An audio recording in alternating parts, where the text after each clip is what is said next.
Hello and welcome to Memoirs of Successful Women. I'm Annie Gibbins, founder and CEO of Women's Biz Global, and I invite you to kick off your heels, get comfortable, and be ready to receive the golden nuggets that are shared as you listen in to candid conversations I have with fascinating women from around the globe.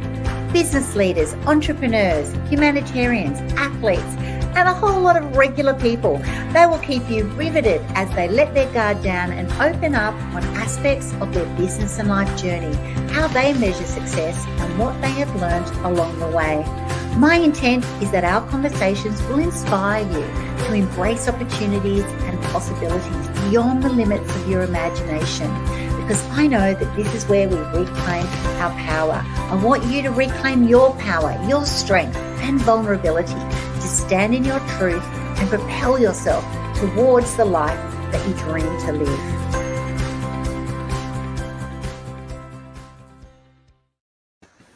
Hello and welcome everybody to Memoirs of Successful Women. I am just so excited about my guest today. Her name is Pamela Jones. First of all, just welcome to our program, Pamela. No, thank you, Annie. It's such an honor to be featured here on your podcast. It's a delight to have you. And Pamela's coming from Minnesota in the US. As all of you know, I'm in Sydney, Australia. So it's just so wonderful. Every week I get to share with these incredible women from around the world who we're all just doing our thing and we've all got our own story. And wait till you actually hear Pamela's story. Oh my goodness. I just actually can't wait to explore it because it's just like, what? Pamela is a mother, a grandmother, an entrepreneur, an author, and a cult survivor.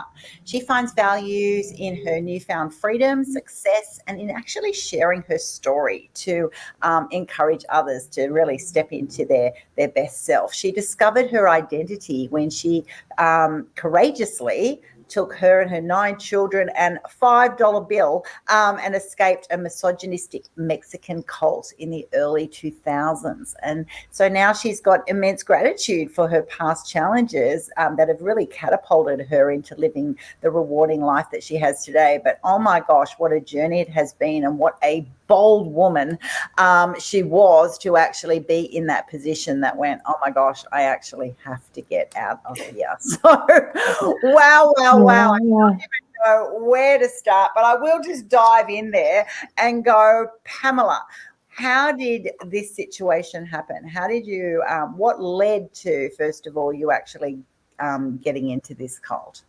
Well, I was born into the cult, so Right. I knew nothing different than the cult.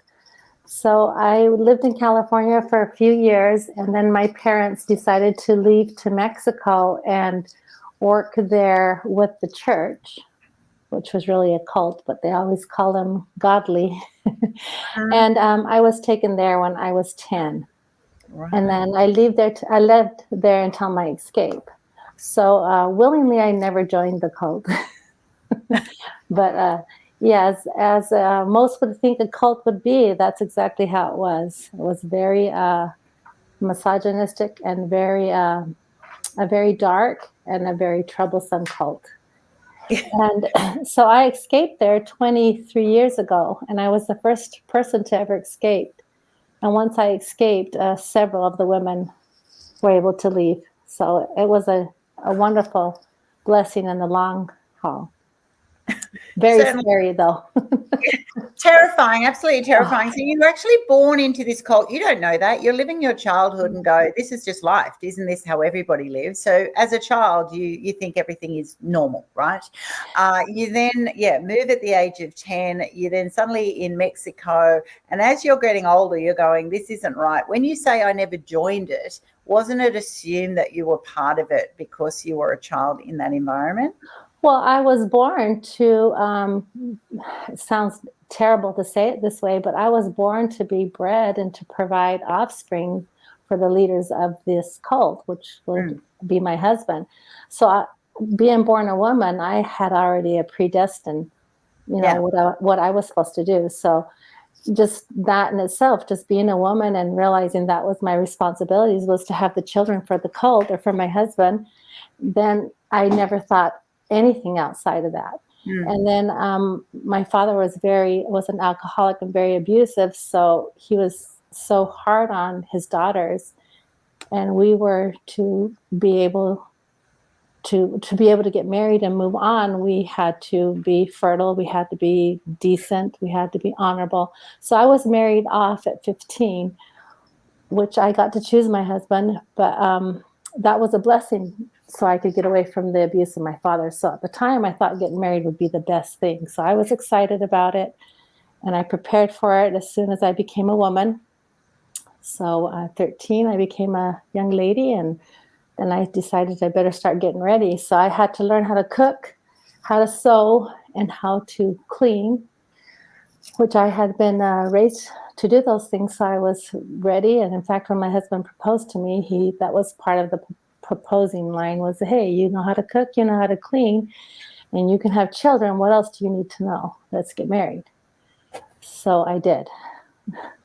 Oh my gosh, listeners around the globe are going, what? Does this still happen? Yes, this is not that long ago. And this is actually still happening in cults around the world, or environments like that. Just the way they actually see a woman and what you then assume is your natural, role in life. Absolutely phenomenal. So when you said you got to choose your husband, this person isn't in the church or is in the church? Yes, he's in the church. So he was half Hispanic gentleman, and my father, unfortunately, was racist. So I really didn't think I'd end up being married to this gentleman.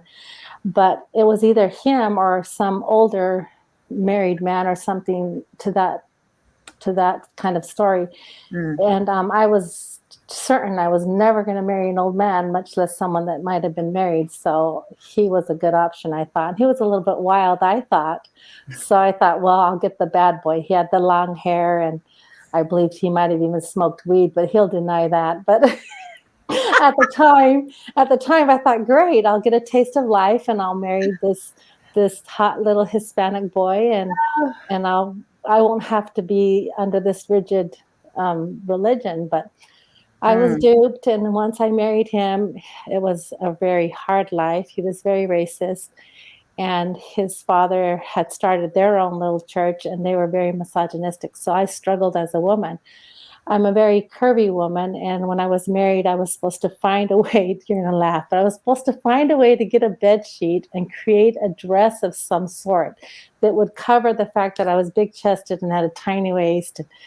I would bawl my eyes out trying to sew these sheets into some kind of sort of a dress, because I was not to turn the head of men in any which way. And during the time of my marriage, women were not to be educated, and so part of my story is about, every time I would get pregnant, or you would prepare for for having a baby. Excuse me, I'm a little bit nervous. So you get your clothing, the gender, or whatever you think is going to happen, and you're preparing to be a new mother. And then part of my preparations is I would go outside and I would sign my name in the dirt, because I knew I had to sign these legal documents, and that's the only time I was able to use a pen of any sort. So I would practice signing my name, so on the birth certificate of my child, I could, write my name, and I would sit there and practice in the dirt, which is part of my story, because the name of my book is Sign My Name 9 Times, because when I was married and had the children, I had only signed my name 9 times by the time I had escaped. Now, owning the businesses that I have, I sign my name hundreds of times a month, and it's just an amazing journey of that, coming from nothing to where I am today. So amazing. So amazing. So you had 9 children with this man. You're then at this moment, here you are, a mum, pretty much stuck, right? You're a mum living in a cult with a misogynistic, controlled situation. You have $5 to your name. You don't, how do you escape? How do you get brave enough, bold enough? What was that moment that you just went, oh my gosh, I have to do it now? Well, in the cult, they believed in a ritual. It's called the blood atonement. And that meant that any person that had committed sin, or if I tried to divorce or leave, that I would be captured and I would have my throat slit, and the blood would I never saw this ever happen. It was just a scare technique. But at the time, you believe this stuff. Now I look back and think, oh my gosh, I can't believe I fell for that. But that's how they kept you there. So the reason I tell you this is that I had to get to a point where I was willing to die. Yeah. So going through I went through severe hunger. I would eat pigweed, and I had a few goats, and my ex-husband, or the husband at the time, I should say, was very controlling, from what I ate, what I wore, what I said.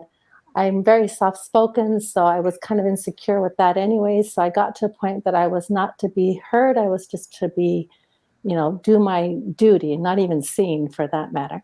So as time went on, something in me, and this is what I really believe, that every human has something in there that just knows, and you just know. And that was just growing. And as I got stronger and was growing up, obviously, and having these children, I just knew that there was something else out there for me.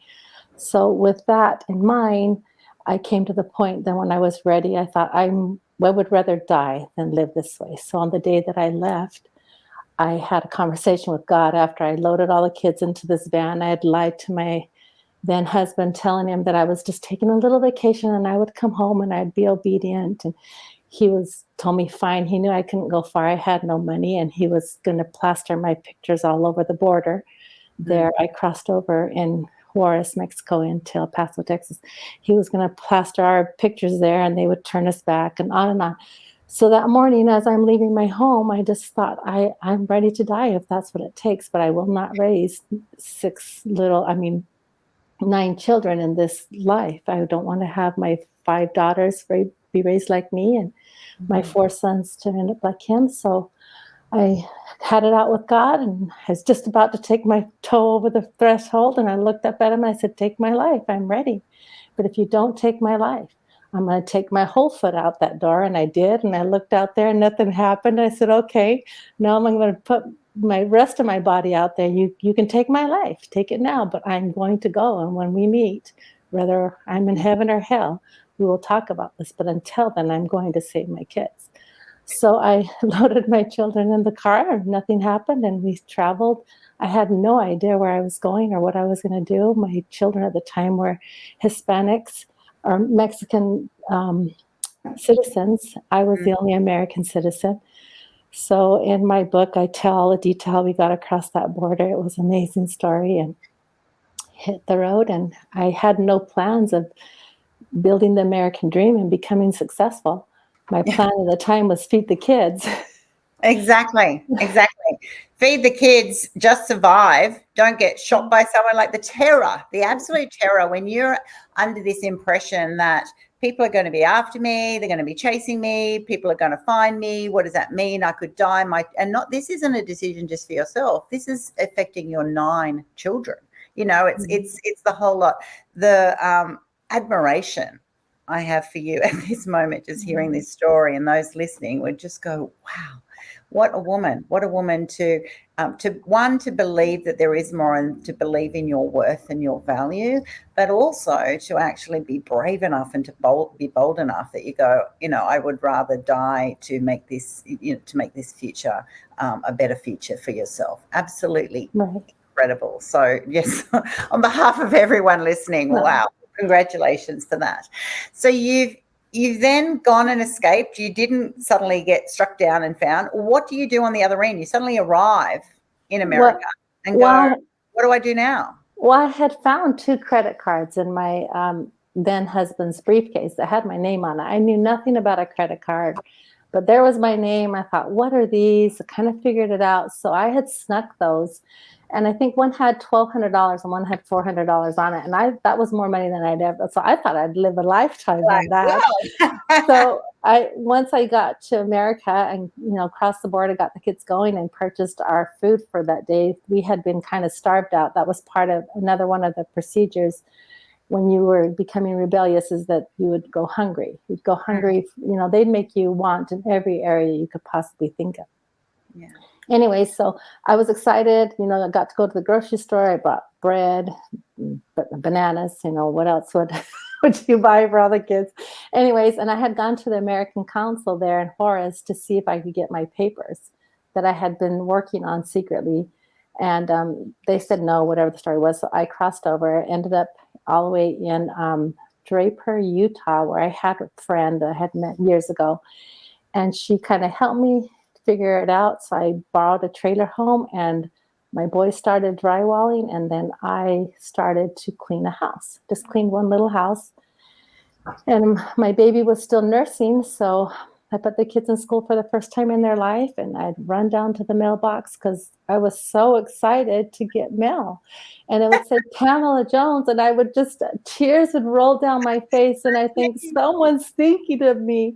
And I'd cut out the little tickets where it would say, 2 hamburgers for the price of one. I thought, these people want me to get 2 hamburgers for the price of one. It was so personal.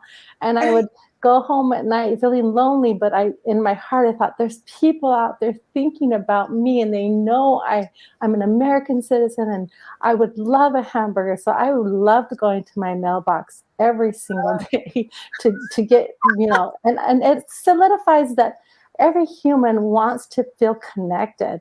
Yeah. And feel like they matter. At that time, it didn't mean nothing to the junk mail. Now, of course, I know what that is, but back then I didn't. I didn't mean anything to them at the time, but they don't know that to me, I meant everything to them, because I got those letters every single day without fail. It wasn't letter, it was junk mail, but to me, it was letters.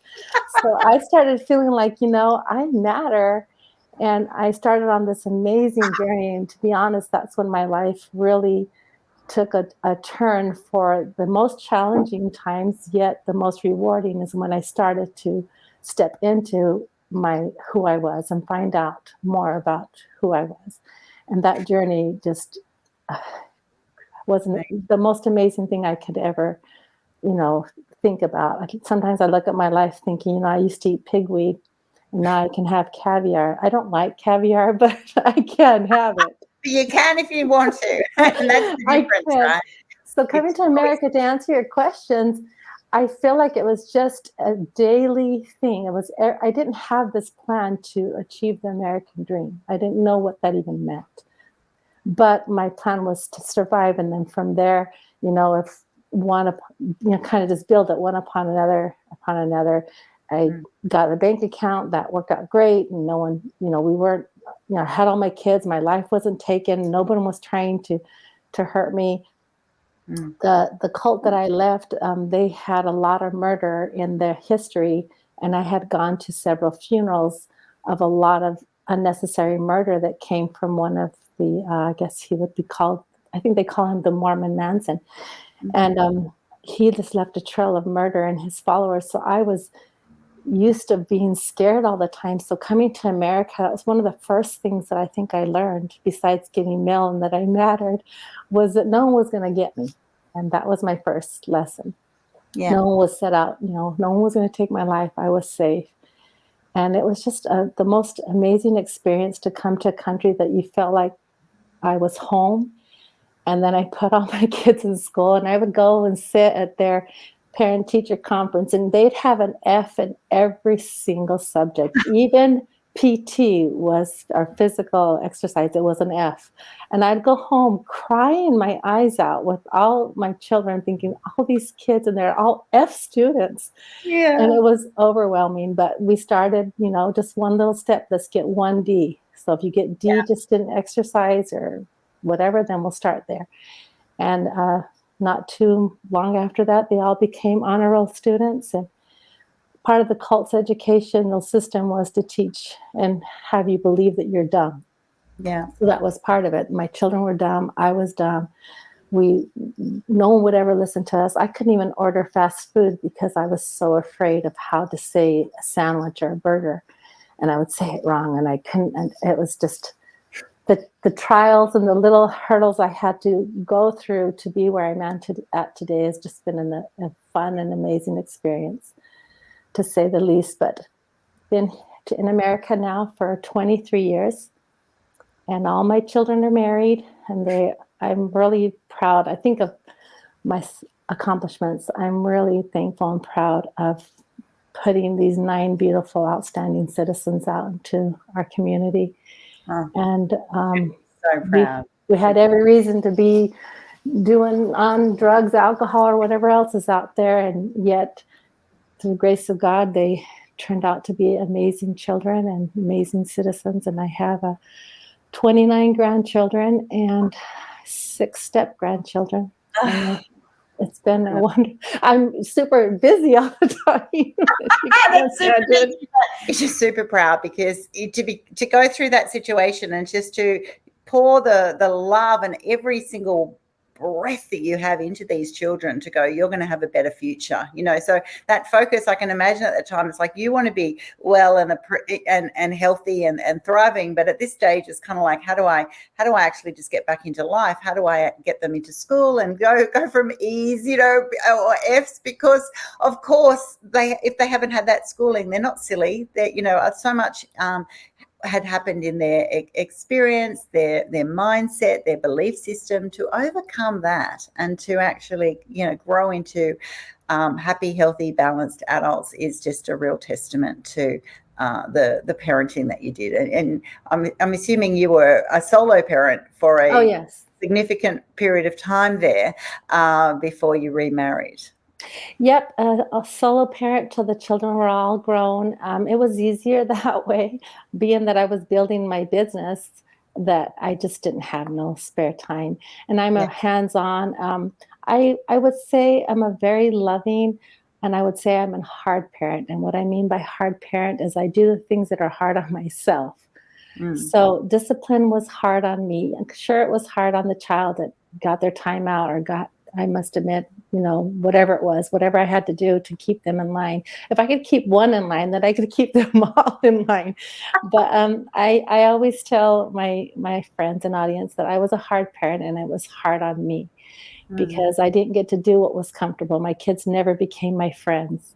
I told the children, if you put over my grave, here lies my best friend, I will haunt you for the rest of your life. I paid a big price to be your parent, and it better say, here lies my dear parent, my dear mother. Dear mother. Yes, so I think that contributes to to them being great children is I rolled up my sleeves, and it wasn't about making me feel good and happy. It was about doing what was best for them. And there was lots and lots of challenges, but I became a grandma at 38. I told them to wait till I was 40, but no one listened to me.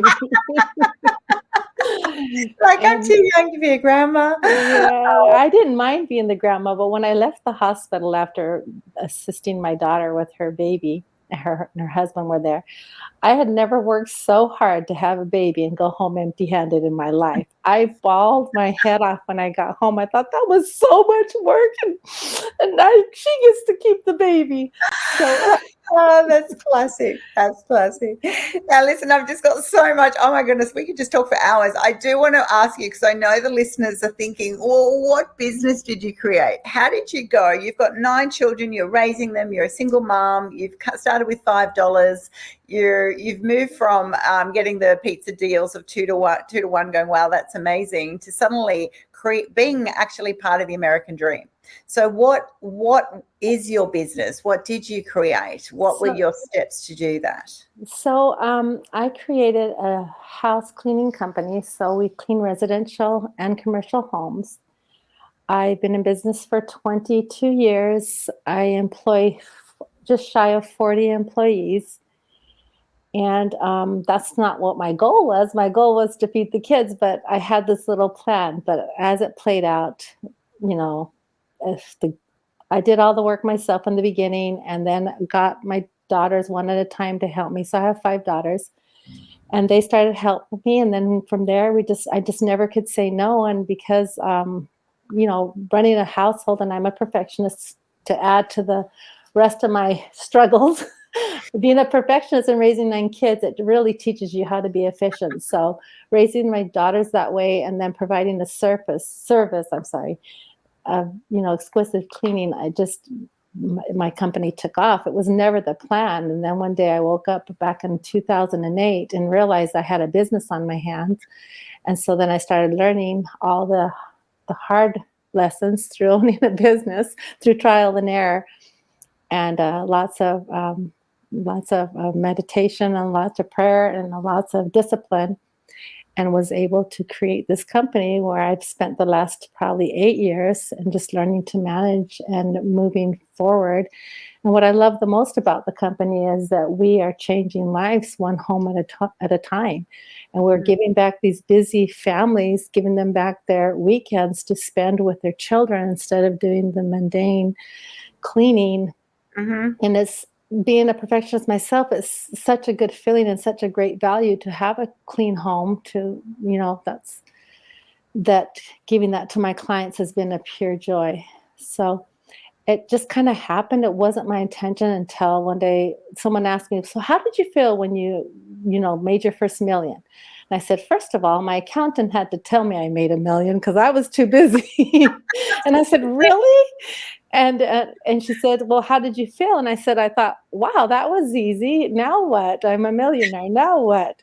So we just kept growing and kept moving forward. And then from there, obviously, I've gotten older, so I no longer work in the field or any of that kind of stuff. And you're gonna laugh, but when I would go into a lot of my clients' homes, they would always follow me around the house to hear my stories because I've had so many stories. Yeah. Anyways, was told to write a book. You should write a book. Well, I was too afraid to write a book because there were so many things that I thought I'd get in trouble for. But both my parents have passed, so then I thought, well, now I can do that.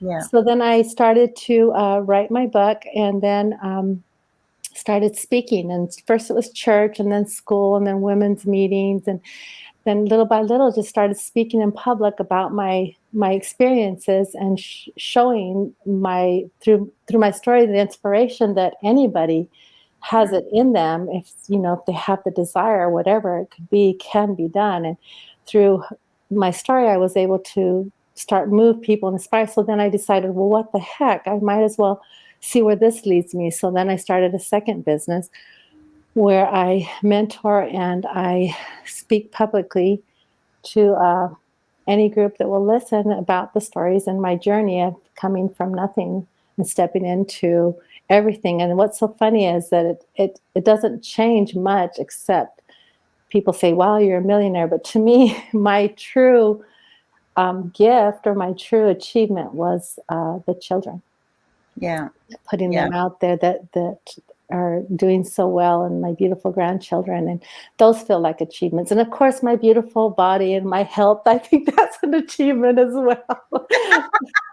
I could be Definitely. missing all my teeth. I'm Exactly. It's kidding all a you. juggle. It's a juggle. It's a family. It's your mama heart is just roaring through this conversation, and I can feel that when you go, well, what was the most successful thing? Actually, yeah, your children, to actually raise that many children to be, happy, healthy adults.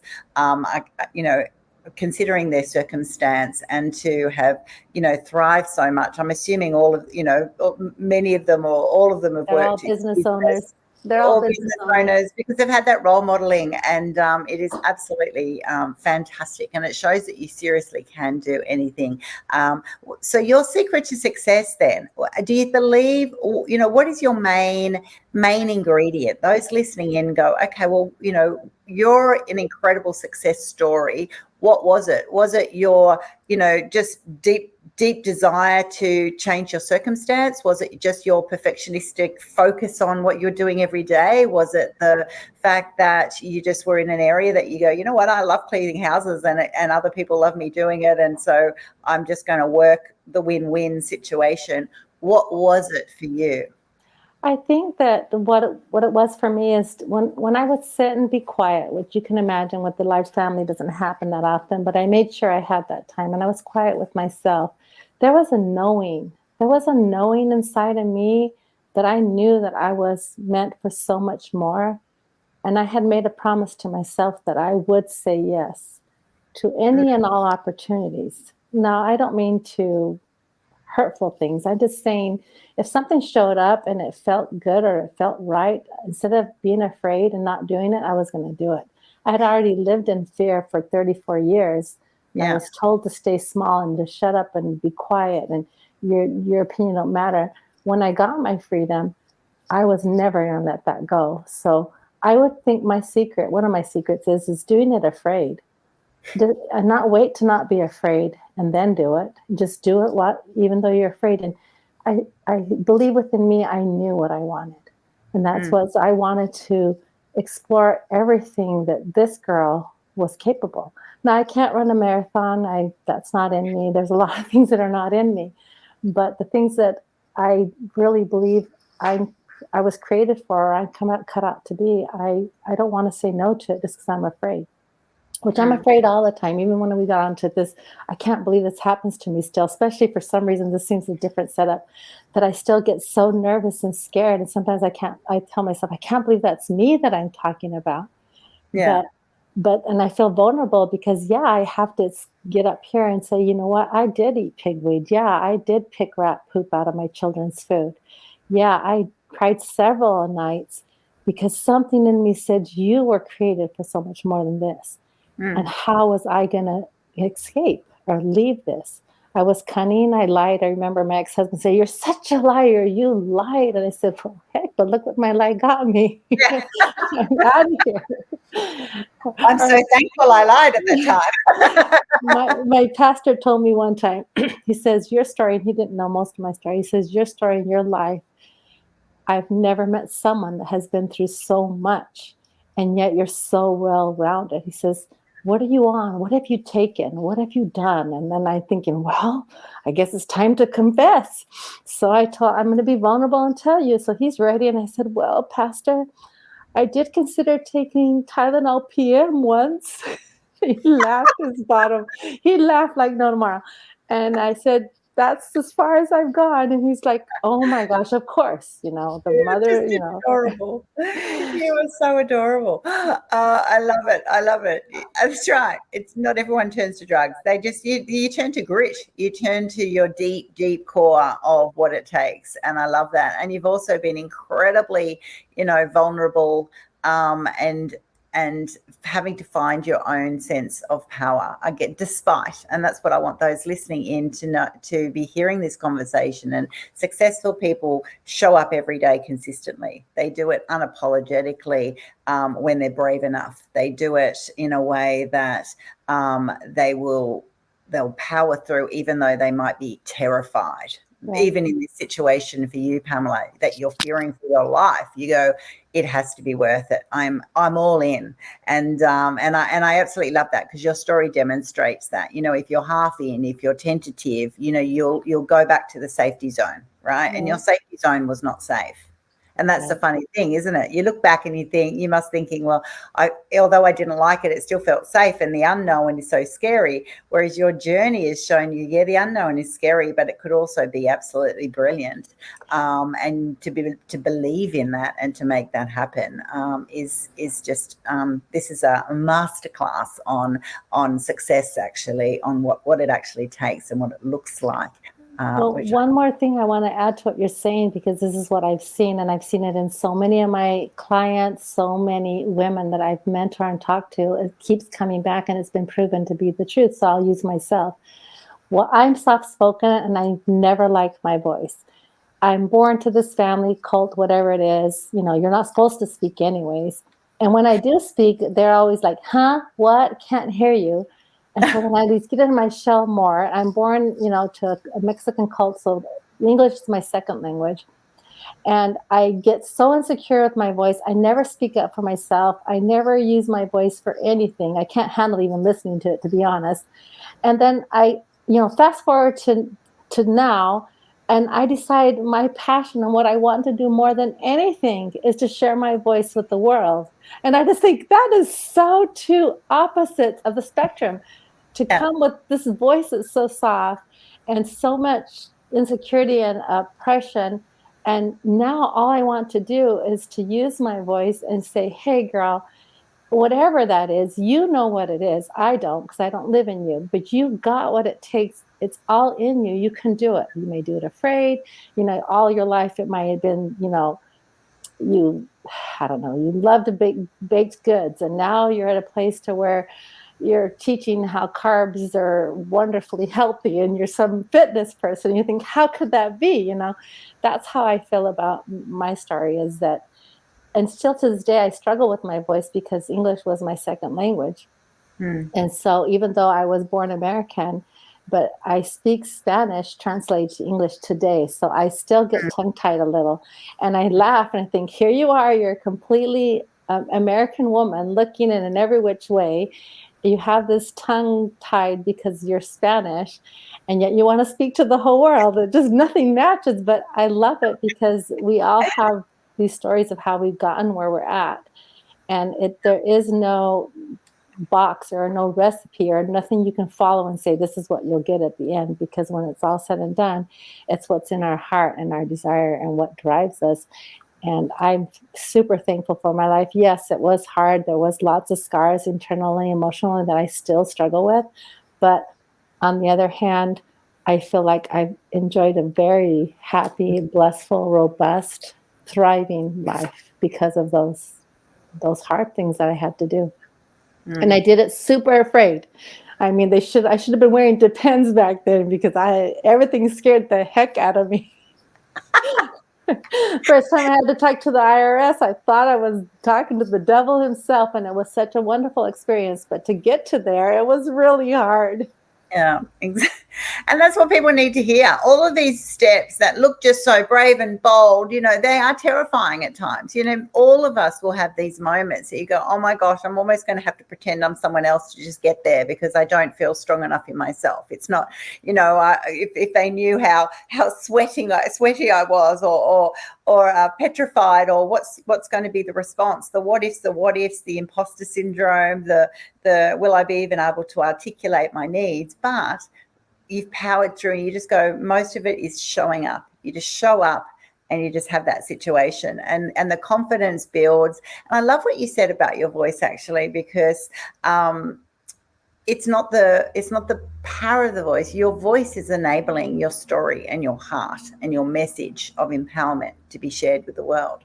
So that voice, as you get older, will become stronger and more confident. But it's not about that. It doesn't change the story. In fact, your voice as you are is actually exactly who you're supposed to be, because that's who people hear, and that's people will therefore tune into more, and they'll be riveted by that. So it's interesting what we actually make an issue ourselves, whereas, no one else would be thinking that at all. And I tell you what, you've done an amazing job over the years getting your American accent back, because you'd never know you're Spanish. I get asked all the time, oh, where are you from? Norway? Are you Norwegian? And I think, Yeah. no, I'm just Mexican, American. Yeah. Mexican American is like, what? Sometimes I want to just recreate my Spanish accent and talk like Sofia Vergara, because then people would understand, like, okay, but no, that would be hard too. But yeah, through the years, but it might actually, take you back to a place that you didn't want to be, and that what you've done is you've completely reinvented, Pamela Jones. You've reinvented yourself as you are for the woman of today and the woman of the future. And I think that is a wonderful thing, that you don't have to stay in the shadows of where you were and try and sort of capture all of that. You are as you are, however that looks and however you show up. And sometimes I feel like my story is kind of an easier story to say, oh, I can see why she had some hard times, or she was a prisoner, or she struggles because of, my dad, all these things. But my story is a little easier, you might say, for people to actually understand. But I think all of us women, we have something that keeps us somewhat prisoner, whether it's thin supremacy, we all have to be thin, or whether it's, whatever else is out there that we have this pressure, or be productive, or, be the best parent 24/7 and be full of vitality and exercise and all these things that we have this pressure. I think all women have something that keeps us prisoner. My story is easy for people to, oh yeah, I can see why that sounds hard. Oh, you had to eat pigweed. Oh my goodness, that does sound hard. Pick rat poop out of food. That sounds horrible. But how about when everything looks so perfect to the Facebook or to the naked eye out there, but no one understands the struggles that we go through within ourselves, that's constantly pushing us to, you're not good enough, or you didn't do that quite right, or you're not at the right weight, or you're not keeping up with technology. That's hard for me to keep up with all these new things that are happening, or other women that are super successful. They have a bunch of kids and they're running these wonderful businesses. They own 5 or 6 businesses. And here I am home. My kids are all gone. And all you have to do is make beds. And I can't even do that right, whatever it is. So I think that for me, it's easy to see my struggles because they're like, oh, wow. But I honestly believe that all of us have deep struggles within us that we are constantly working through, trying to live that life that we so bad want to and have those experiences, because we're each seeking an experience. And that to me is, I sometimes feel blessed because I have so much, but on the other hand, I don't wish it upon anybody though. Of course. As far as the struggles, I'm not talking about the economics. I'm talking about the struggles. The struggles you would never wish on anyone. But the reality of life is that we all do have struggles in our own way. No one can escape it. And it also is a way that we grow and become who we are through that journey. And that's true. What you've shared there is it's the invisible struggles, and we all have invisible struggles. So it's kind of like your scenario is a bit like, if you've got a broken leg and you can see the cast, you can see the situation, you can see the pain, and I get a real package of that. Whereas when you've strained something or you've got something invisible, other people don't automatically see that, and they can actually just see the gloss and the amazing, and you might even portray that so that other people don't know. But we all have it, everyone listening, and that's why I love my podcast, Memoirs of Successful Women, because as you unpack every successful woman's life, you'll actually see very real people, real struggles, real journeys, which sometimes are just seriously amazing and just floor you and go, wow, people's heads will be just processing, imagining your life and what it took for you to escape and to become who you are today. But they'll also then connect with the invisible struggles that they have, they don't always feel strong and they don't always feel confident, and they do feel embarrassed if you actually dig a little deep and then the tears well up. And that's actually normal. And that's what we want to do. We actually want to normalize that the ebbs and flow of life are challenging, but it's actually how you ride through them and how you continue to strive to be a better person for yourself, and also in your situation beautifully demonstrated for your family, for those who depend on you, for the legacy that you want to leave, that your life mattered, and you've been incredibly powerful in that journey. So I just want to congratulate you again. It's just been such an amazing conversation. I thank you so much for sharing. Thank you for your time. Day. For those of you who do want to reach out and just connect, you can go to pamelaspeaks.live and you can see her website scrolling on the screen for those of you who are watching on YouTube or LinkedIn Live, Facebook Live, just not on the podcast, but on the podcast platform, I'll have all of Pamela's details, that you'll be able to find her details on how to access her book, how to hear more about her story. Just tell the listeners, just to finish, what's the name of your book? So my book is named Sign My Name 9 Times, my memoir. Sign my name 9 times, because that's what this beautiful woman had to do. And then since then, she's done it millions of times as she's just gone about life, and how amazing that is. Just so fascinating. Great title. Absolutely love it. So you'll be able to find that everywhere. You'll find that it doesn't get released until 2024, but I don't want to wait until it gets released to talk to as many people as I can. So absolutely.